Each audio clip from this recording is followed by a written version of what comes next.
Bonjour à toutes et à tous, nous sommes le jeudi 18 janvier, on fait le point sur l'actualité vendéenne à la mi-journée. Nous en parlions hier, un 4e foyer d'influenza aviaire a été détecté en Vendée. Il s'agit d'un élevage de canards sur la commune de Beaurepaire. Pour éviter les risques de diffusion du virus, une zone de surveillance est mise en place dans un rayon de 10 km autour de l'élevage en question. Comme tous les ans, l'INSEE publie ses chiffres en début d'année. Moins de naissances en Pays de la Loire, mais la population vendéenne reste en augmentation. Décryptage des principales données chiffrées avec Diane Delangle. Il n'y a pas eu aussi peu de naissances en Pays de la Loire en 2023 depuis 1942, moins 7,22% par rapport à 2022. Le chiffre dévoilé par l'INSEE interpelle. Cela représente environ 1,68 enfants par femme. Ce chiffre était de 2,13 en 2010. La baisse du pouvoir d'achat et des tensions géopolitiques pourrait en être la raison selon l'Institut de la statistique. Mais par conséquent, le solde naturel devient négatif. En Pays de la Loire, il y a eu 220 décès de plus que de naissances. On a un solde naturel qui est vraiment négatif, en fait, qui est le plus négatif de la région en Vendée. Et donc ce solde naturel, parce qu'en fait on a un niveau de naissance qui est assez bas et un niveau d'essai, comme la population est plus âgée, qui est élevé. Et donc on est à un solde naturel de moins 2570 habitants. Ça veut dire que l'écart entre les naissances et les décès finalement a tendance à faire baisser la population. Alors pour autant, la population vendéenne reste en augmentation.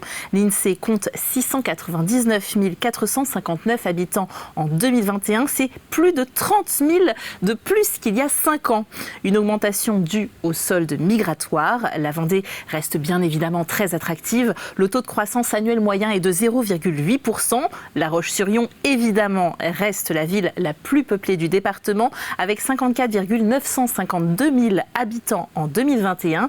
Les Sables-d'Olonne suivent avec 48 402 administrés. Challans se positionne en 3e position avec 22 494 habitants, juste devant Montaigu-Vendée, Les Herbiers et Fontenay-le-Comte.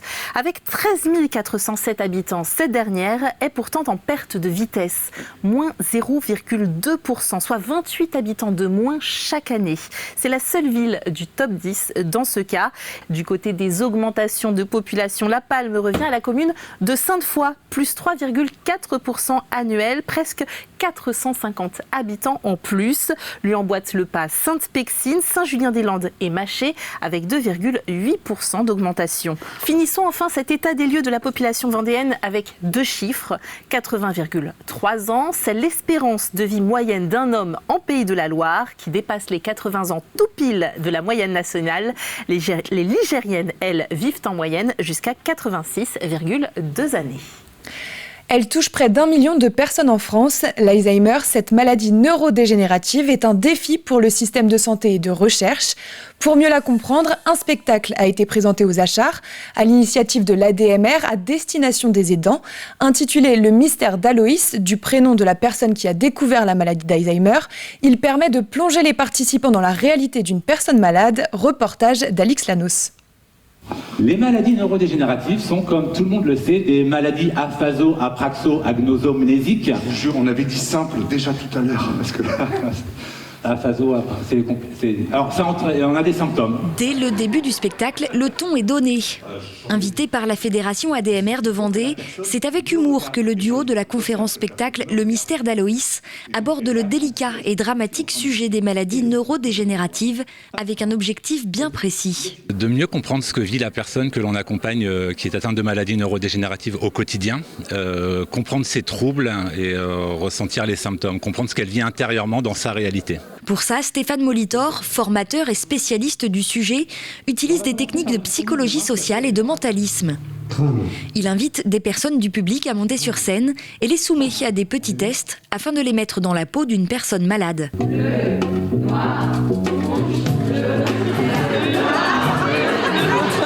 L'objectif, apprendre de manière ludique et surtout développer sa bienveillance et son empathie envers son proche malade. Ça m'a mis un peu à sa place, voilà. Ça m'a permis d'être moins dans le flou par rapport à cette maladie, parce que cette maladie, elle est juste... Elle est folle quand elle cherche ses mots plutôt que peut-être l'obliger à trouver le mot, continuer la conversation comme si de rien n'était. Le fait d'attraper son regard systématiquement, j'essaye de le faire, mais je le ferai encore plus. Donc oui, concrètement, il y aura des choses de mise en place suite à ça.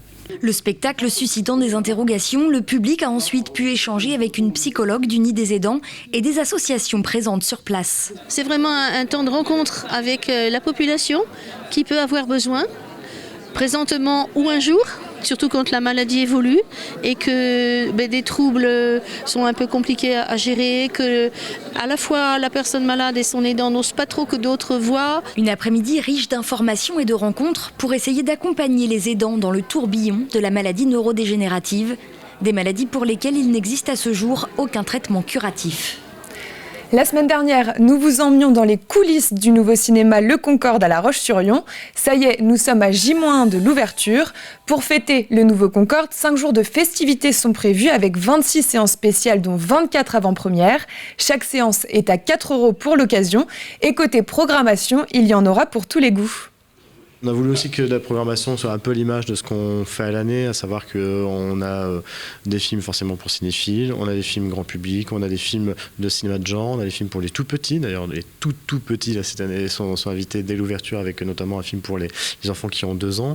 Donc voilà, et puis pareil sur les cinéastes invités, on va de gens extrêmement confirmés comme Wang Bing, le réalisateur chinois, à Monsieur de Moustier qui est son premier film qu'il va nous présenter aussi. Donc voilà, on est ravis de montrer cet éventail sur 5 jours et ça marche plutôt bien parce qu'on a déjà plus de 1000 réservations, donc quelques séances qui commencent à être complètes, donc voilà, on est plutôt ravis. Idéalement situé à 2 pas de la place Napoléon, ce nouveau cinéma s'inscrit dans la volonté de la municipalité de revitaliser le centre-ville de La Roche-sur-Yon. La construction, l'inauguration d'un cinéma, il y a derrière un objectif culturel évidemment, mais c'est aussi une stratégie à plus long terme, celle de la revitalisation urbaine, de la dynamisation du centre-ville par la culture, qui aime hier, le Concorde aujourd'hui, le ciel, un grand musée Place Napoléon demain, des espaces de rassemblement, des places publiques. On aime le cœur de ville de La Roche-sur-Yon, on aime aussi ses quartiers et on travaille à la revitalisation de l'ensemble de la ville de La Roche-sur-Yon. C'est la fin de cette édition, merci de l'avoir suivi. On se retrouve ce soir à 18h pour une édition plus complète. Passez une très bonne journée sur TV Vendée.